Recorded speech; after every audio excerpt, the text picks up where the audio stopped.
adjacent area जो पाखापाखि अंचल रोचे से अंचल तापमात्रा 45 डिग्री क्रमागत भाव रही स्थिति जोटा कि आगामी 30 तारीख पर्यटन रक और 2 ये जो 2 दिन रोचे बर्तमान कालबैशाखी किसी अंचल रोचे किंतु जदि वायुमंडल उपरी भाग में देखिए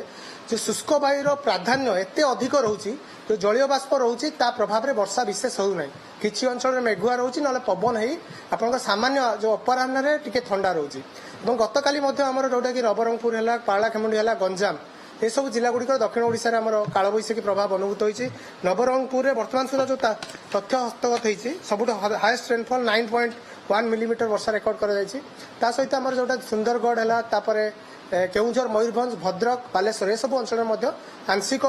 जोटा कि कालबैशाखी प्रभाव रही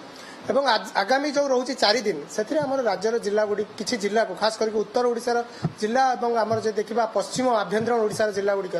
हिट वेव्र प्रभाव यथेष्ट अधिक रहा कारण 45 डिग्री अधिक तापमात्रा रही संभावना रही और लक्ष्य करके आम रेड वार्निंग किसी जिला को जारी करुच्छे जोटा कि आपंकर जमी देखिए मयूरभंज केउझर ता सहित अनुगुल ढेंकानाल जाजपुर कारण जाजपुर में गतकाली आमर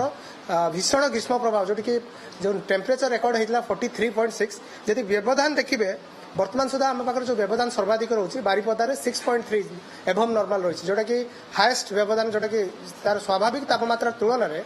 6.3 डिग्री सेल्सियस अधिक तापमात्रा रेकर्ड कर गतकाली आज प्रकार स्थिति लगी रही विशेष परिवर्तन होबार कौन